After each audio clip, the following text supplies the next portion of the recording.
So here is my Fatal 4-Way pay-per-view predictions for this Sunday's pay-per-view from the WWE. It's another new concept for a pay-per-view where every title match, at least the top title matches of the World title and the WWE title, and as we know as well the Divas Championship, will be defended in Fatal 4-Way matches. It's going to be interesting. I haven't read too much about the stipulations of these matches, but I believe it's the first fall to a finish. That's the way I prefer it, not the Fatal 4-Way elimination, because that kinda quickly kills off the competitors in the match and soon ends up like a regular singles match. So I hope they keep it Fatal 4-Way with no elimination, but simply first fall to a finish. So far I've been waiting to do this predictions video. I should have done it, and I intended to do it this past Tuesday already, then after I watched Raw. However, they didn't announce that many more matches. As of now we only know 4 matches announced for this pay-per-view. I don't know if they are intending on adding more matches to the card. I guess they are, at least 2 more matches. 4 titles for pay-per-views, pretty short. We have the 4 matches, and we also have the confrontation of the NXTers, as they call them, where they have said they want to face Brett this Sunday in a confrontation where they want to know what his decision is regarding them receiving contracts. They seem hell-bent to get their contracts, so it's going to be very interesting to see how this will play out, and it's not a long shot to guess that they will be and will getting themselves involved in John Cena's Fatal 4-Way match for the World Heavyweight title. So be that as it may. But let's talk about the matches. John Cena will defend the I always mix them up. Is it the World title or WWE title? I believe Cena has the WWE Championship, and he's gonna defend that against Sheamus, Randy Orton and Edge. I don't think Randy Orton will win the title as of now. He is on a good wave as it is. He's very popular and he has had shoulder problems. Rumors are that he is gonna look to have surgery somewhere around this summer, because that has happened a lot of times for him, that his shoulder simply pops out of its place. And apparently when he already had that situation when he walked into the match at Over the Limit.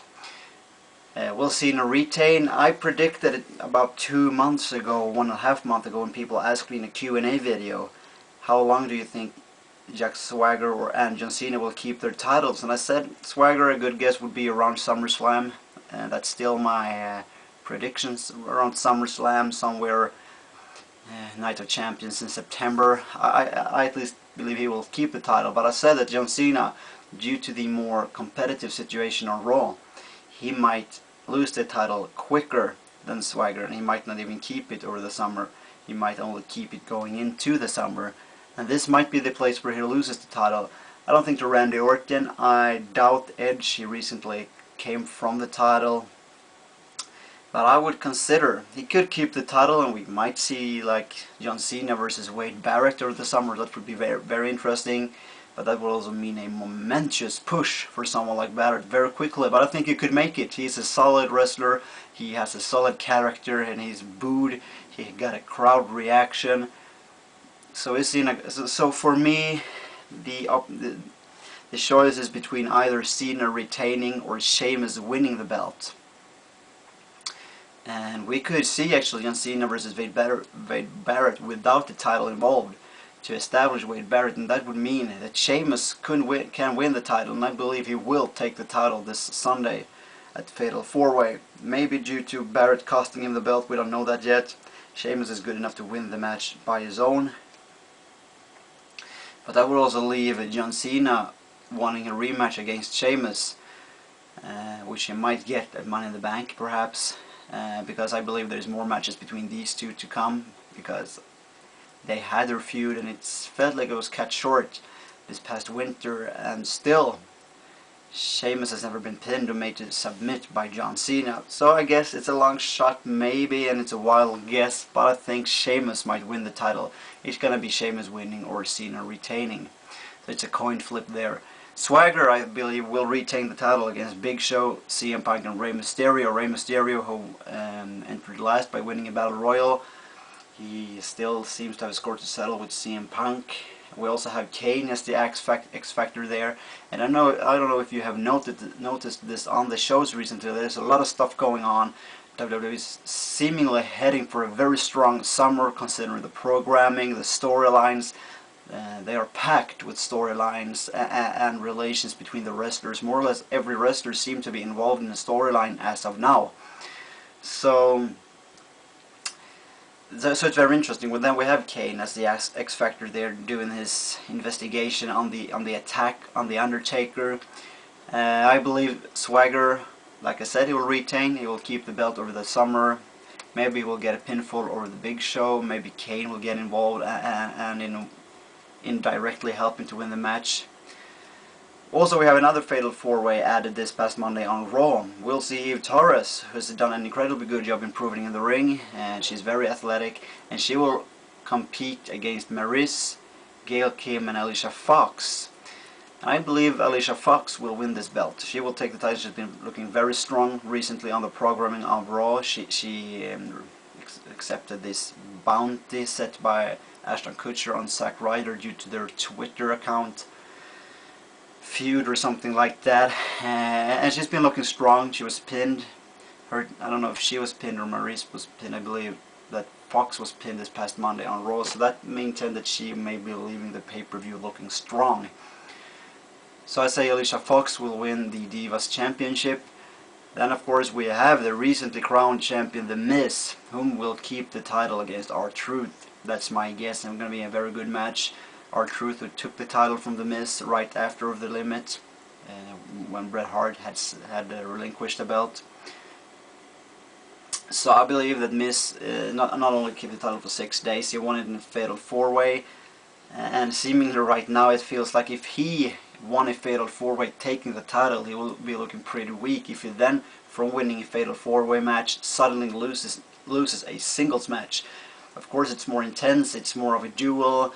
Miz won by taking a shortcut, had John Morrison do the dirty work, but still, I believe the Miz will retain his title. Since I already believe 2 titles will change hands, it's only logic that this title will stay within the nest of the Miz.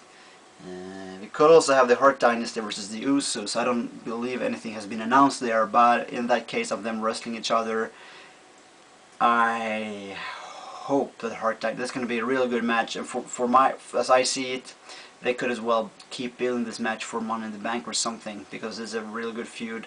There is a lot left to do. They could still hype it. I mean, the Usos are a pretty new tag team. Have them establishing themselves more by winning a couple of matches against jobber tag teams, and perhaps against an established tag team WWE. It looks like the WWE Tag Team division is being enlarged right now. We have the Usos, the Hart Dynasty, the Dude Busters, we all have the Straight Edge Society. We have Vance Archer and Kurt Hawkins apparently looking like Vicky Guerrero's henchmen. They've been doing her dirty work 2 weeks in a row on SmackDown, seemingly willingly, not on her demand, but willingly to make an impression. And Matt Striker has referred to them several times as the gatekeepers.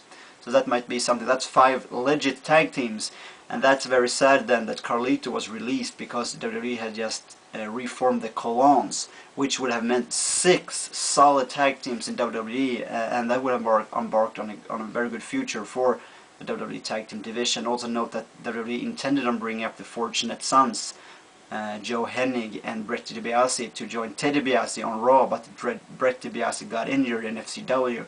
So that would have been yet another tag team with the Fortunate Sons, as they were called in FCW. I don't really know. This is 5 matches predicted, all championship matches. They need perhaps to add more special attraction matches to not make every match a championship match, since we already have a Night of Champions pay-per-view in September where every match is a championship match and where every title is defended. We'll have to see. These are the matches I could predict as of now. I really can't come up with any other matches. Perhaps we could see Drew McIntyre versus Matt Hardy. In case of them wrestling, I believe Drew McIntyre is gonna win that match.